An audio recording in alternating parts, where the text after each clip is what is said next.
Good evening, or morning, or afternoon, or whatever this is for you. For me, it's still evening. It is 9:22 p.m. on a Friday.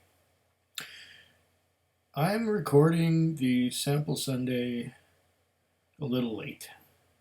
I would have done this one last weekend, but it's a week later, and I'm here to show that I have a 1.75 liter bottle of Potter's Special Old Rye Whiskey from Highwood.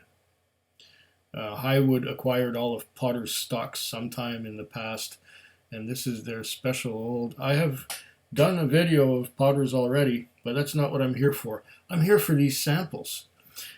This is a Sample Sunday, right? Well, these samples came, as you see it here, with one of these plastic things on the bottle of Potter's, which was a pretty good deal. I think I paid $50 for 2 1/3 bottles of whiskey, essentially. So, and you know, as a starter whiskey, you can never have enough starter whiskeys around.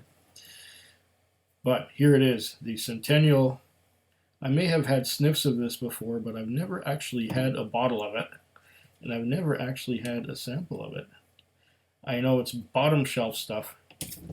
Why they put 2 samples on here is beyond me. I'm guessing this is so that you can give one to a friend of yours. This is the bottle. It says Centennial Canadian Rye Whiskey, but I'm pretty sure there's corn whiskey in it, and I'm pretty sure there's some wheat whiskey in it. And the reason why I'm sure there's wheat whiskey in it is because Highwood distills wheat whiskey. That's what they make. Highwood makes wheat whiskey. If they're going to get any rye to blend in, they're probably going to get rye from Alberta Premium, and get the rye whiskey from Alberta Premium and blend that with the corn whiskey and wheat whiskey that they make the wheat whiskey and they get the corn whiskey from somewhere else, or at least that's how I understand it. In this case, the corn is from Potter's. I'm sure there's some corn in here. It says on the back, in gold letters on black. Really hard to read, but I'm going to read it anyway. Highwood Distillers, High River, Alberta, Canada. www.highwood-distillers.com. And on the front here it says Centennial Canadian Rye Whiskey, 40% alcohol by volume, 50 milliliters. I have 2 of these, so maybe I'll send one to a friend and keep the other one for myself. Aside from that, I'm going to drink the whole Potter's for myself as a starter whiskey. Perfect. Here we go. Yeah.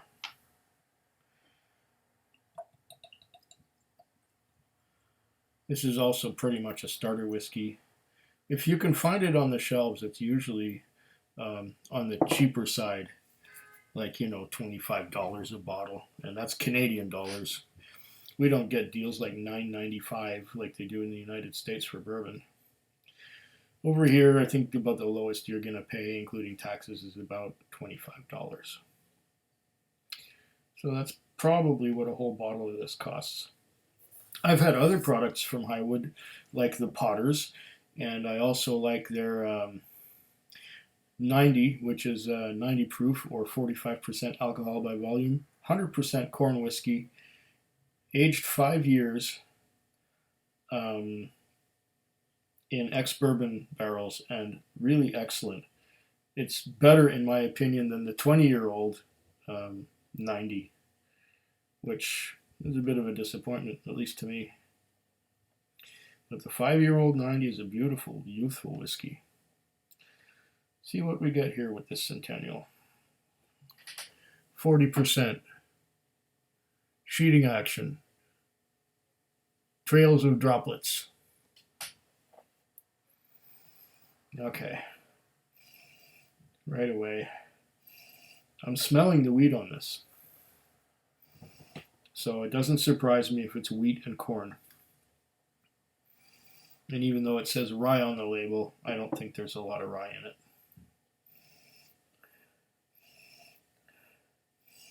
Yeah, corn sweetness and some of that whole wheat bread, kind of like I used to get in my lunchbox when I was in elementary school, grade 1 and 2.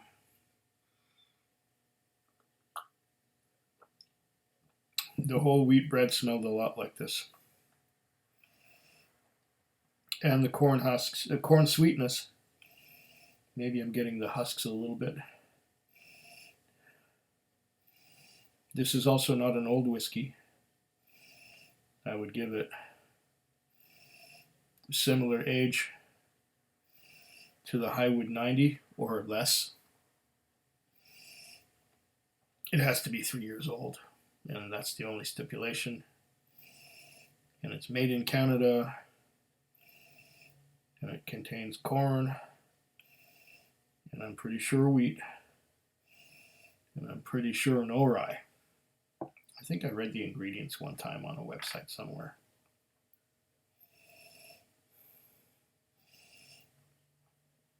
And I don't think you can get 750 ml bottles of this stuff anymore. I haven't seen it on a shelf.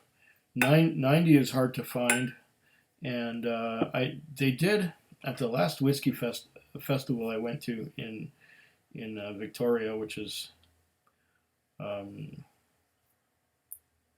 in January of 2019.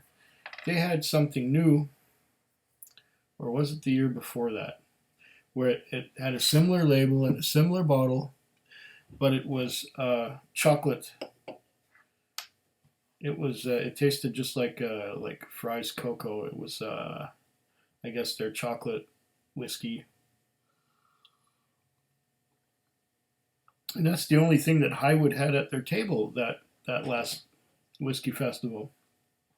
It was their chocolate whiskey. And I haven't seen it on the shelves very much lately, although there are some new things that have come out from them recently. The summer release had a thing called the Liberator.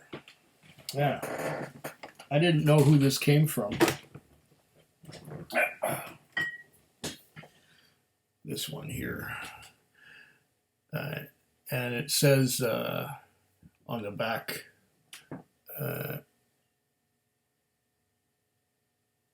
Highwood Distillers, right there. So this is also from Highwood.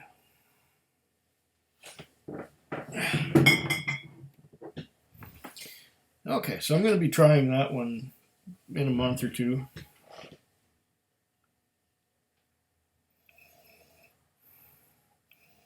Yeah. I'm not getting much except for that whole wheat bread and some corn sweetness, some corn husk. Not even so much the husk, just mostly the sweetness and the taste.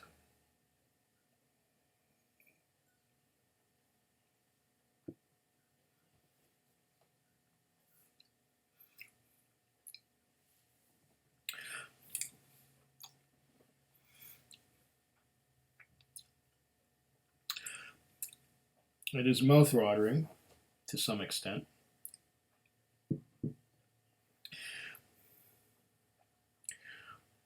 I'm not getting a lot of corn.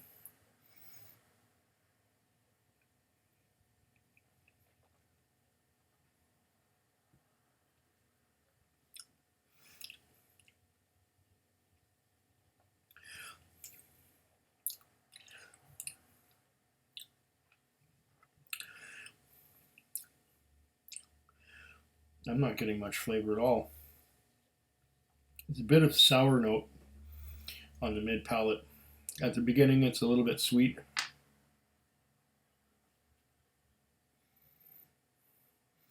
Makes the mouth water.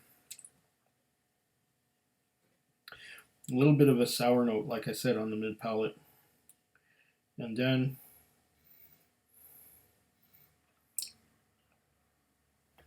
It leaves a dry finish in the mouth quite soon after I swallow it.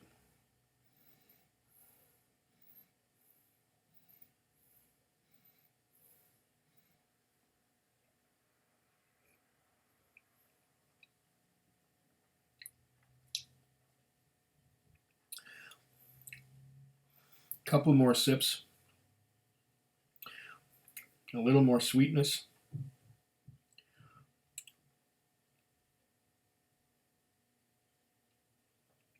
What's that other thing I'm getting? There's some vanilla.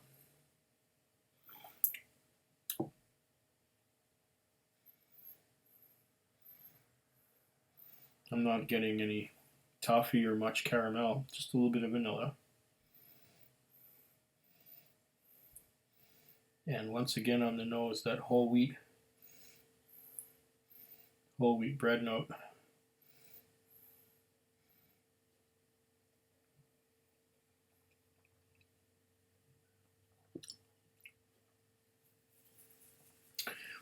Yeah, it's a starter whiskey. It's a whistle letter.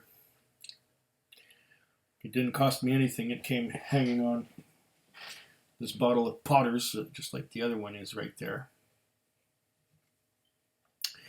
Maybe I should send this to the Rotgut Review. Who knows?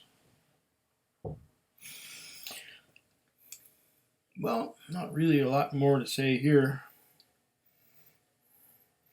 It's simple. It's a two-trick pony.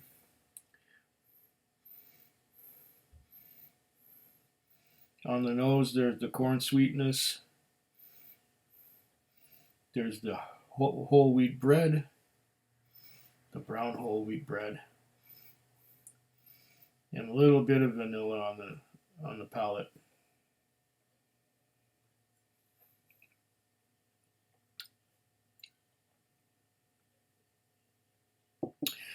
Nothing much special.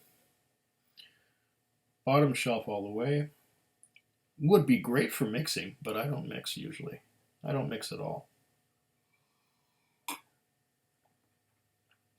If you're going to be mixing, this might be a good mixer. But like I said, that's not my specialty. Cheers. Foodquig. Foodquig. Foodquig. Foodquig. Foodquig. Yeah.